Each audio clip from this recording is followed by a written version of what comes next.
Cher manager, bonjour. Je suis Julien Godefroy, consultant et formateur en management. Pour progresser facilement dans votre management, je vous invite tout de suite à télécharger gratuitement mon e-book de plus de 40 conseils pour motiver vos équipes. Vous trouverez le lien dans la description.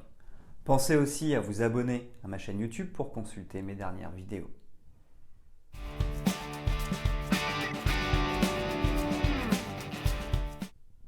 Le sens de l'organisation est la capacité d'une personne à structurer des moyens financiers, humains ou encore matériels dans le but d'atteindre un ou plusieurs objectifs.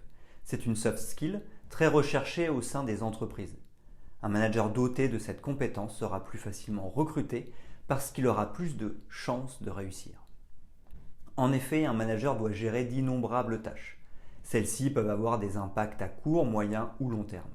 De plus, ces différentes activités touchent de nombreuses thématiques comme la relation client, le management, le marketing, la qualité, etc. Le métier du manager est donc de gérer une vraie complexité. Il est donc très facile de s'y noyer. Pour ces raisons, les entreprises vont chercher à maximiser leurs chances d'atteindre leurs objectifs en recrutant des managers qui ont le sens de l'organisation. Mais concrètement, comment se traduit cette capacité à s'organiser? Quelles sont les principales compétences d'un manager bien organisé? Voici selon moi 17 actions pour développer son sens de l'organisation.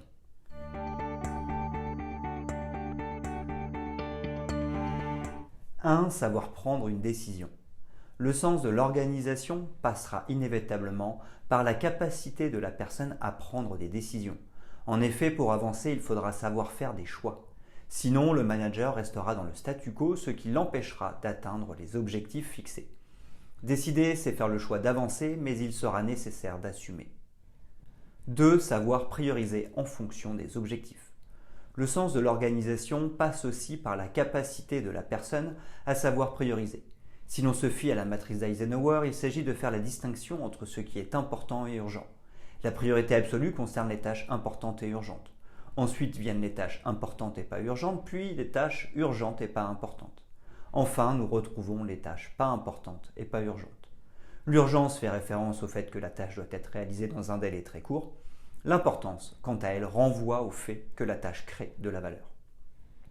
Troisièmement, savoir passer à l'action. Par conséquent, le manager devra savoir passer à l'action.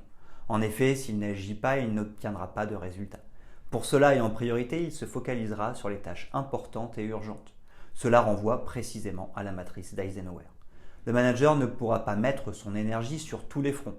Il devra donc sélectionner les actions à entreprendre qui créeront un maximum de valeur. 4. Planifier. Face à une tâche importante mais non urgente, nous aurons donc un peu plus de temps. Cependant, comme c'est une tâche qui crée de la valeur, nous allons tout de même devoir la réaliser.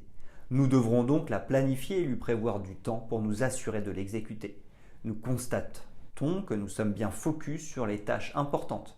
Si elles sont urgentes, nous les faisons tout de suite. Si elles ne sont pas urgentes, nous les planifions. 5. Déléguer. Avec les tâches non importantes mais urgentes, nous allons les déléguer. Ces activités créent moins de valeur. Nous allons les déléguer auprès d'un ou plusieurs membres de notre équipe. Il faut tout de même noter que ces tâches doivent créer un minimum de valeur pour que nous les traitions et les confions à nos collaborateurs. Sinon, nous tombons dans le dernier cas de figure. 6. Savoir supprimer. Ici, nous sommes face à des tâches qui ne sont ni urgentes ni importantes. Par conséquent, nous allons les supprimer purement et simplement. Au pire, si nous avons un doute, nous pouvons les noter sur une liste. Lorsque nous aurons réalisé toutes les tâches précédentes, alors pourquoi ne pas faire celle-ci? Pour autant, vigilance, car un bon manager doit se concentrer sur ce qui crée de la valeur. Donc il doit savoir supprimer ce qui n'en apporte pas. 7. Exécuter les tâches de moins de 2 minutes. Dans le cadre de l'exécution des tâches, David Allen, auteur et consultant en organisation, nous préconise d'effectuer immédiatement les tâches de moins de 2 minutes. Ainsi pouvons-nous éviter l'empilement des activités. De plus, cela nous permet de réduire notre charge mentale. Mais attention, il faudra nous focaliser en priorité sur les tâches importantes et urgentes de moins de 2 minutes. 8. Être séquentiel et éviter les interruptions. Lors de notre passage à l'action, notre sens de l'organisation nous amènera à réaliser les tâches les unes après les autres. C'est une des conséquences de la loi de Sun-Carlson. En effet, il a prouvé qu'une tâche effectuée en continu prend moins de temps que de le faire en plusieurs fois. Il s'agit donc de tout mettre en œuvre pour ne pas être interrompu lorsque nous commençons une tâche. Outre cela, il sera plus productif de terminer une activité avant d'en commencer une autre. 9. Éliminer les distractions et la procrastination. Suite à cette loi de Carlson, nous comprenons qu'avoir le sens de l'organisation, c'est aussi savoir rester concentré sur l'essentiel. Les sources de distraction et de procrastination sont nombreuses. Dans notre monde numérique actuel, nous sommes sollicités par des sonneries pour nous avertir de nouveaux messages. Il est donc préférable de couper ces sources de déconcentration. De plus, moins nous aurons accès aux réseaux sociaux ou autres sources de distraction, plus il sera facile de nous mettre au travail et de nous concentrer sur nos tâches à faire. 10. Être efficace. Autre point important pour développer ses capacités en matière d'organisation, c'est de savoir être efficace. Cela signifie que le manager doit se focaliser sur les actions qui permettent d'obtenir des résultats.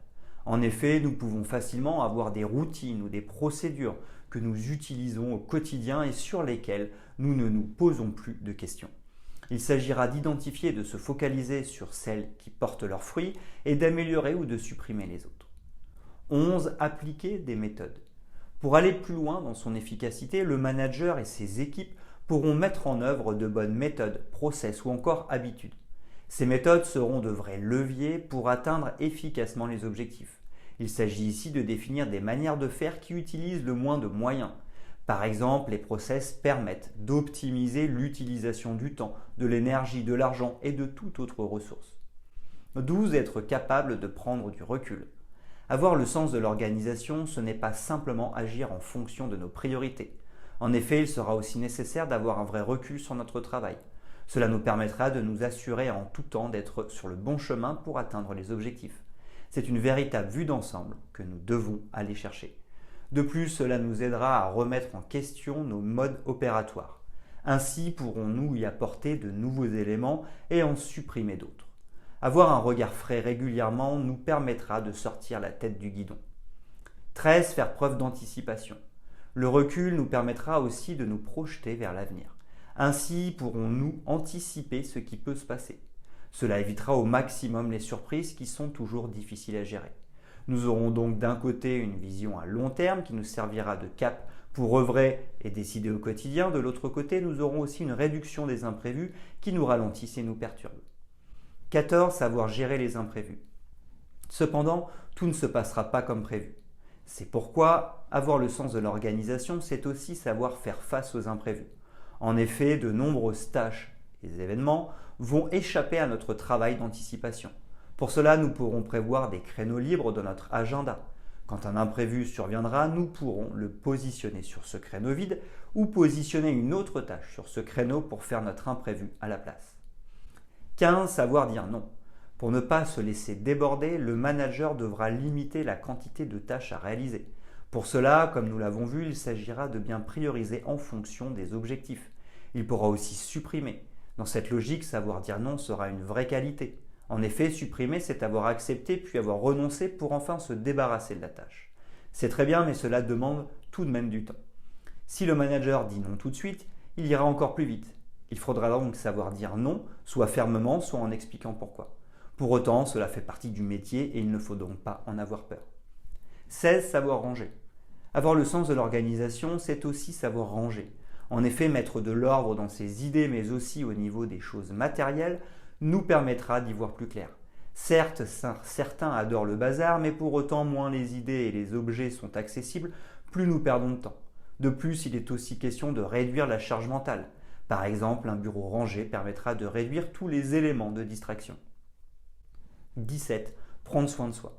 Enfin, et c'est peut-être le point le plus important, mais si nous voulons nous assurer la meilleure des organisations et des productivités, nous devrons savoir prendre soin de nous. Il semble difficile à l'heure actuelle de prendre tout le temps nécessaire pour nous reposer. Cependant, avoir un esprit lucide et un corps sain nécessitera des temps de repos suffisants. De plus, bien manger et faire une activité physique régulière nous permettra de bien prendre soin de nous. Enfin, lâcher l'organisation quelques instants nous permettra d'y revenir de manière bien plus efficace.